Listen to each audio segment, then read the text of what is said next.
Hello and welcome to my Monarch deck profile for 2021. Since the last update that I made for Monarchs, we finally got Pantheism back to 3, and because this week kind of was a little bit, how should I say this, full for me, I thought, you know what, let's make up a very fun deck for you that is very easy for me to make and just a very good time, and I decided to go with Monarch. Basically, I'm going to make an update video pretty soon, but just to let you know that next week things are going to go back to normal. But before we jump right into the video itself, I'm going to remind you that the subscriber a day keep the depression away, so if you're new to the channel and you just want to see more videos like this, or you just want to support me specifically because you enjoyed this, please consider hitting that subscribe button. It really helps out and just keep me motivated to create more. And you can also just follow me on social media, or just have a chance to even talk with me if you follow me on Discord or Twitter specifically, because I'm mostly active there. But without further ado, let's jump right into the list itself.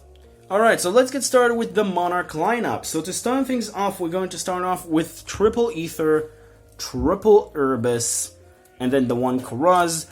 This is the Monarch lineup that I run. Obviously, there are other tribute monsters that I'm also going to talk about a little bit later, but these are the Monarch names, I guess. So basically, these two are amazing, and they were amazing the day they came out.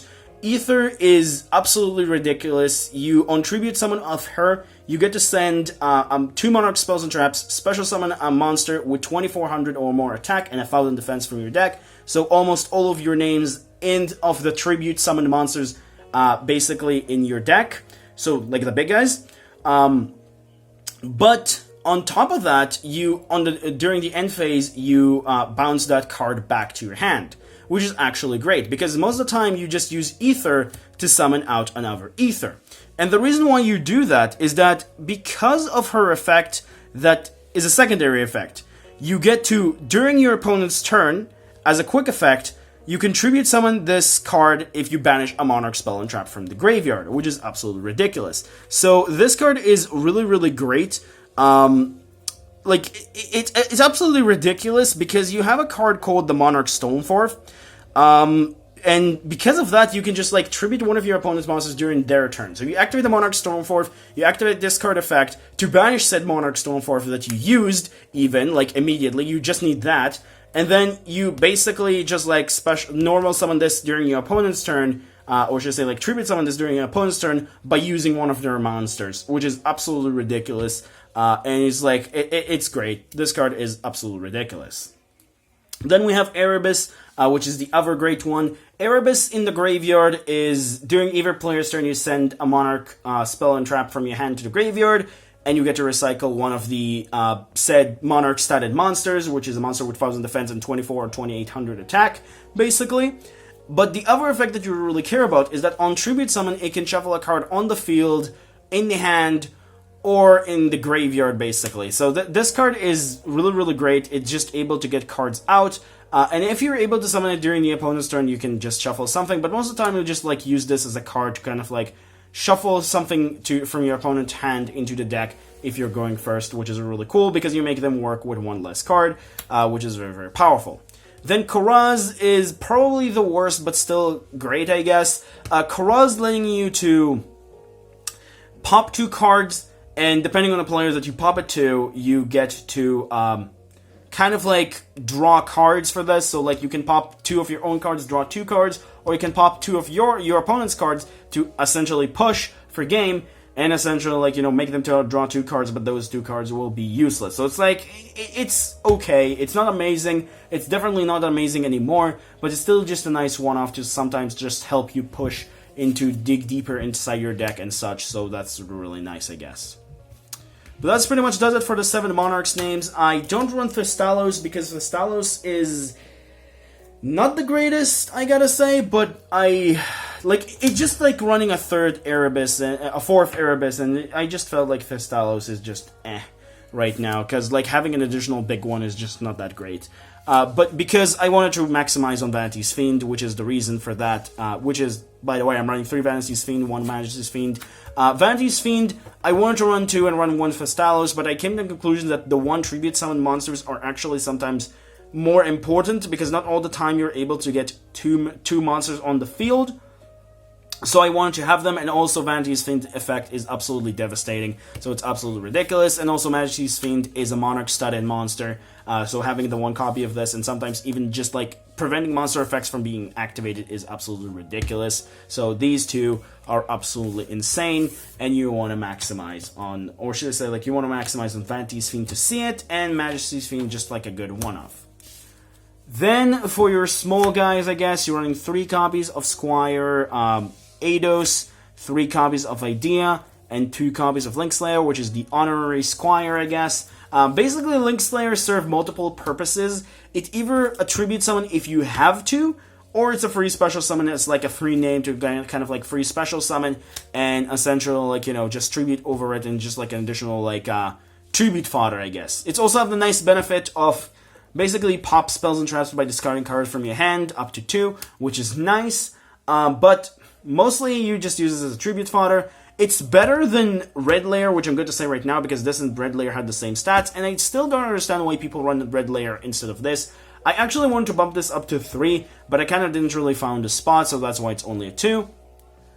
Then Idea is basically you, if this card is normal or special summon, you get to summon this out of your deck, basically, because you're not able to summon this, and then you cannot special summon monster for the extra for the rest of the turn, which you don't really care because it's a Monarch deck. And if this card is sent to your graveyard, you get to target one of your banished Monarch spells and traps, which should be Pantheism, which is the card that loves to banish itself a lot, and then you get it to your hand back, which is really, really great. Then we have Eidos, which Eidos is kind of like on summon is giving you the additional normal summon, and then when it's sent to the graveyard, it's giving you this back, which is kind of nice. It's not insane, but like you get to banish it and then summon this back, which is kind of okay.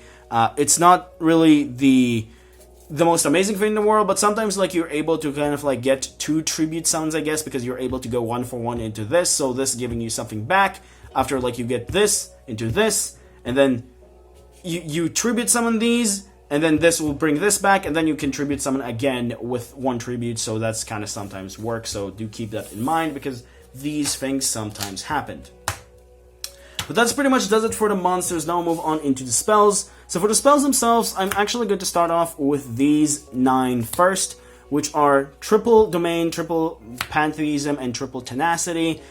Tenacity, you reveal one of your Monarch's name, which are not Vanity's Fiend, because Vanity's Fiend have more than 1,000 attack, so it doesn't work. But all of your 8 other targets, you reveal them, you search Monarch spells or trap, which is great. Pantheism, discard your Monarch spells and traps, discard one of them, and then this is sent to graveyard, then you draw 2, which is great, and it's not a harder once per turn. But also in the graveyard, you get the ability as a harder once per turn to banish this from the graveyard, and reveal 3 Monarch spells and traps, and your opponent randomly choose to add 1 to your hand, which is great. So like you kind of like get a +1 with its first use, and with Idea, you get the ability to get this back to your hand, so you can continue what are called cycling inside your deck, which is really great. Then we have Domain, which is the main lock of the archetype. You activate this. If you're the only one that controls tribute summon the monster, your opponent cannot summon monster from the extra deck. It also boosts your monsters to 3,600 during damage calculations, so that's also kind of great.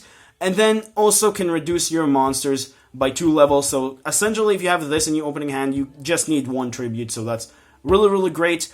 But sometimes, if you have multiple of these, sometimes I'm doing it, that I'm just making, like, it can only reduce the big guys. So sometimes if you have 2 of these, like, and you have an idea in hand, but you just need this to kind of, like, you know, use this as a stepping stool, or just generally just, like, normal summon it to get over something, you can just activate 1, reduce it to 6, activate the second one, reduce this to 4, and just normal summon this.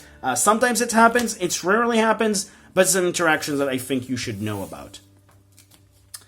And then for the other Monarch spells, I guess, like the bad ones, or should I say like the less consistency-related ones, they're not bad. I'm just decided to go with like less consistency-related cards. 3 Stormforth, double Return, and then the 1 March. March is great, basically protecting your monsters from things like, what's its name again? Effect Veilers, it's tributes and infinite impermanence. I don't know why it got stuck for a second for infinite impermanence, but basically it's protecting your monsters from things like infinite impermanence, effect veiler, basically your tribute summon monsters, which is really great. Tenacity, not tenacity, return is great for searching after you tribute summon, but it's not the best in the world, so I only run 2. And now that because we have 3 pan to use them back, honestly 2 of this is more than enough. You could run a 3rd if you really feel like it, but I found that only 2 is enough for me. And then Stormforth, during the opponent's turn, like I said, with Ether, you can activate this, then banish it, then tribute during the opponent's turn with one of your Ethers in your hand. And Ether is not a hard once per turn, and not this as well. So this is absolutely stupid. And you can just like have multiple of these to tribute during your opponent's turn on their own monsters, which is really, really great. So that's actually kind of awesome. And then for the last 2 spells, 1 Reinforce of the Army, and then 1 for 1. These are the 2 spells that help you get to your idea. You want to get to your idea or your Link Slayer, something that doesn't take your normal summon, because if you take your normal summon, you're basically not able to do anything, and like if you don't get to your Eidos or idea or your Link Slayer, you're kind of not really in a good spot. So having the additional 2 names is actually great, because sometimes your opponent stops your Pantheism, stops your other consistency card, so these are great. And 1 for 1 is also have the potential to make you be able to tribute summon twice, which is also sometimes great, because you can sometimes get the Vanity's Fiend and the Ether and whatever you need specifically, so that's really, really powerful. But that does it for the spells. Now we'll move on into the traps, and for the traps we're only running 2 Prime and 2 Erupt. Erupt is your own archetype skill drain, which is nice. Sometimes you do need that. And like sometimes, Majesty's Fiend is not enough, so you want to have this as well. I was actually debating to also cut this down to 1 and cat 1 of the Vanity's Fiend, and also run 2, there can be only 1, but I kind of decided to keep in theme, so that's why I decided to run 2 of these. But you can also just cut these and run, there can be only 1 instead, which is also absolutely devastating, so that's also an option. The Prime Monarch, this card is either a recovery card when it's like in the spell and trap zone, which is really nice, but mostly you use this as your other kind of like tributes fodder without using your normal summon, so this is like another way to do things. Now, I was considering to bouncing it up to 3, again, another card that I was considering to bump up to 3, because you do want to see it, but like, I'm not really 100% sure you really want to see it that much. Like, searching it is not that bad, and now that we have Pantheism, and we have a little bit more consistency, you don't really need it that much, so that's okay to run this at only 2. But that's pretty much does it for the deck profile. No extra deck, like I mentioned at the start. If you are new to Monarchs and you're just like wondering that, Monarchs don't use the extra deck. But that's pretty much it. Hope you enjoyed and you understand. If you have any questions or some suggestions into improving the deck, let me know in the comments down below. I do know there is a particular really good card that we're going to get in Lightning Overdrive, which is a Pendulum monster apparently, but it also works really well with Monarchs. So we'll see about him when we'll get to him. But for now, this is the deck as its own power. But that's pretty much does it for that. Now let's move on into the next deck choices. Alright, so for the next deck choices, we have 4 options. 3 updates, I guess, and then 1 particularly new one that I never did on the channel. And for the first 3 options, we have Vendred's Zombie World, and a ritual deck that I really also like, and that is Demise and Ruin. So if you want specifically see me doing Demise and Ruin again, be my guest. You can vote those in the comments down below. I'm actually looking forward to do updates for all of these. And then for the 4th option, Thunder Dragon. So if you want me specifically to do Thunder Dragon, you know, just vote Thunder Dragon. These are pretty much going to be the 4 options this week. And yeah, this is going to be a very short video because I don't really have anything else to add. And like I said, at the start, I was kind of busy, so yeah.